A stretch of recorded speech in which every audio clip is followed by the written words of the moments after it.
Here with Hassan Hammed-el. I say it right? Yes, sir. Okay. How's it going, Coach? Ain't tapped in with you in a little bit, Everything man. is fantastic. No complaints, man. All right, I got the upset win tonight. How you feeling about it? I feel good, man. I feel like we're supposed to win. I don't really regard it as an upset, but I think we should have won. We had an issue with weight. Had it not been for that, it probably would have been a knockout, a much cleaner victory, and an already decisive win. What was the issue as far as weight-wise? Man, the kid, he likes to eat.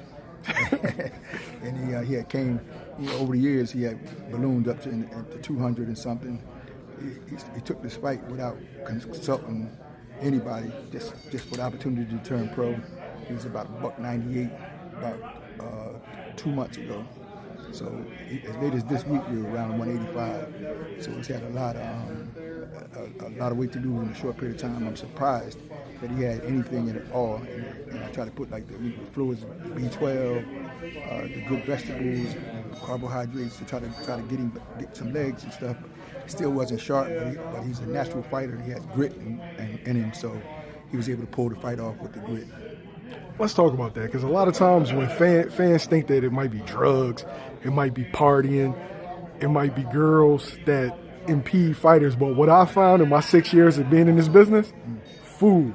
Yes. Fighters, the number one culprit in a fighter not being at the top of his game seems to me is always food.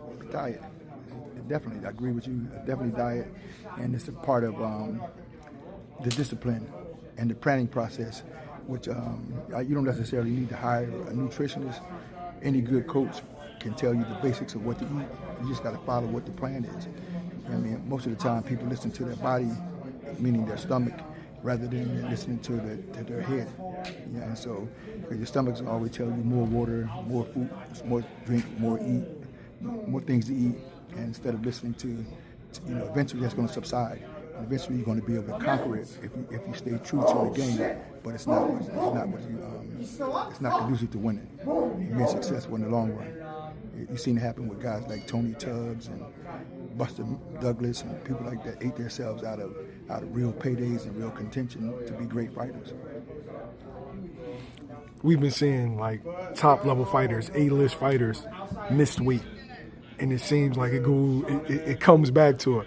Whether it's a Keyshawn Davis, whether it's Shakur Stevenson, whether it's a Stephen Fulton, whether it's a Javante Davis. All right, what can be done? Does fighters just need to fight closer to their walk-around weight? Does it need to be same-day weigh-ins? What?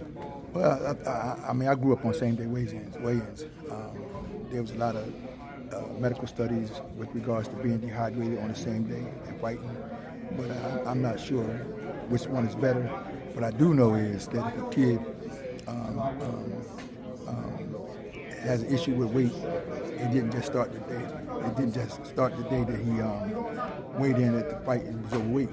They knew going in. You know what I mean? Sometimes their scales are different. You know what I mean? One might be not calibrated with the other one, but at the same time, you still, if you're monitoring, it's not going to be that far off. It's not going to be that far. So I just think that it's a discipline issue. I think you got to monitor it, and you can't already. Most of the time they say, "Well, I cut it this way before." And, when you get 30, 31 years old, it's a whole different bar game, a physiological game, and you can't do the things you did when you're 20 and 25, 26 and stuff like that. So you gotta really monitor your weight. You gotta listen to your coach. And be vigilant about what you eat, especially during fight week. Okay. All right. I got to ask you about fights. Yes. All right. So we got Teofimo Lopez, Shakur Stevenson coming up January 31st. Shakur is 140-pound debut. How you feeling about that one? It's 135, 130, 140. It doesn't matter. He's still a supreme elite boxer. If he's straight boxing, he's the best in the game. If you're taking other factors out like punching power and all that kind of stuff, he's the best in the game. It's no doubt he's going to beat. It's going to be too much for him. He's a slick fighter. He's a master boxer. He understands distance and range. He don't he doesn't put himself in a position to be to hit as well as he should, like on his counters, like Purnell and other guys that were stick boxers that had good counter punches as well. But he's still the best in the game. I see him totally outboxing and winning decisively in the decision against Teofimo Lopez. Does he have to keep it boring? Because in the last fight against William Zepeda, he was exciting. He was sitting down. He was letting Zepeda get off, fighting in the pocket, but then returning fire. I think he was parrying a lot of that shit, blocking a lot of it. 100%. But in this fight, does he need to make it boring? Nah, he don't need to make it boring. The problem going to be is that William Zepeda fought the only way that he could fight. Teofimo Lopez is under the illusion, or I say delusion, that he can box. Like he's a boxer, like you can't box with an elite boxer. You know how they say don't hook with a hooker? Yeah. Well, he can't box with a boxer. That's he's a quasi boxer puncher, but he's not the quintessential boxer puncher. He's a good boxer, good counter puncher, good this against an elite counter puncher and boxer. He's the best in the business. You know what I mean? There's really nobody better than him in straight boxing. Now, if you add punching power, aggression, people that can take you off your game and make you fight backward, going back, don't give you time to reset, then that's a different dynamic. He's not that kind of guy either. And if he does try to be a bully and pressure him, he's going to really get beat up. So this is a fight that to me is perfect for Shakur Stevenson, and I think he'll win it handily. How can Teofimo Lopez offset what Shakur Stevenson does? What he does, he got to make him. He got to hustle. He got to hustle. Double jab, triple jab, stays, in his face all the time. His hands busy. Boxers, elite boxers and boxer counter punches, they need time, and you can't give them time.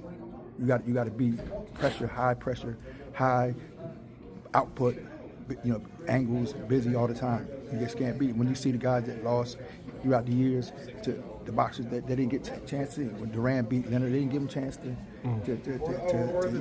sit. Leonard beat Hearns, he didn't give him a chance to. He came out of his shell, went inside, and started hurting. You can't give a person the opportunity to do what they do best. It's like it's like a big man. You got to get him off the block. If you get him off the block, he's gonna be. You got to take him out to the perimeter. You got to take him out to the perimeter. You know what I mean? That's what that is. All right. Last question. It's looking like we might get Jaron Ennis, Vergil Ortiz. Of course, there was back and forth. This has been back and forth for years. Now Boots comes down to Dallas, and at first it looked like Vergil Ortiz and his management weren't on the same page. But as of last week, they're saying a deal could be done as early as next week. What you think of that fight if it were to occur next? I think that honestly, it's nothing. It's a good fight. I'm going to get it twisted. There's an illusion, right, that Vergil Ortiz is Canelo, in terms of popularity and things of that nature. He's not. But so they want him to get there. That's why they're asking for the boy Earl Spence. Yeah. Because they want to build him into that place. But he backed him in the corner when he brought him in the ring, and he would be a total coward, him and his management, if they back out the fight. They can say what they want to say. Well, we'll fight next after this fight or after that fight. That's a fight you have to fight now. And the truth of the matter is that none of them want to see Boots. None of them, because Boots has everything. Everything. He can't. There's no advantage that Vergil Ortiz has over him. He can't. He can box inside. He can box outside. He can fight going forward. He can fight going backwards. He can punch a little bit better than average. He's a great puncher. So there's no advantage. There's no thing that he could do to him. There's nothing. So and that's what they're really afraid of, because that's the end of it. But history says when Canelo got beat by Floyd, his career wasn't over. It made it, it wasn't over. So it's gonna have to be over for Vergil Ortiz, but he's definitely getting beat by Boots. How does that fight end? Man, if a stoppage, 100% stoppage, 100% stoppage. But I wish he wouldn't get stopped because there's quite frankly, you need rivalries. You need us versus them fights just to make money in the game of boxing. But Boots is too good. He's sadistic. He loves beating your ass, and he's going to beat him, and he's going to come forward, and he's too slow, and there's nothing he can do with Boots, period, point blank. You talked about master boxers in reference to Shakur Stevenson, right? Where would you put Boots? Is he like the combination of the puncher with the elite level boxer? Yeah, see, Boots he's a master boxer too. Okay. He's a Roy Jones-esque master boxer. So people don't give him, Roy Jones Jr., the credit for being. If he retires after John Ruiz, he might be the greatest of all time. Greatest of all times. Yeah. But his style is different. He's a boxer, puncher, but he's an orthodox box puncher. Boots has it both sides. He can both fight backwards, going forward. He's a master boxer. He's just not the cookie cutter type of master boxer, which makes him even more dangerous.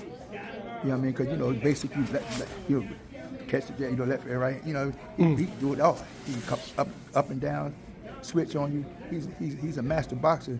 But he's the one that's a hybrid, that they don't come every now and then. And most trainers can't teach. They can't teach that stuff. That stuff that's natural. It's like a dude watching playing video games when he's a kid. He has it all, man. And he was good enough, and he started young enough. He doesn't have fear. He hasn't been beaten up, so he don't know what it is like to lose in the gym. Or in a fight, so he still has the audaciousness to try whatever it is he want to do. So I don't see Vergil Ortiz. I don't see him touching him. I don't see none of them beating him.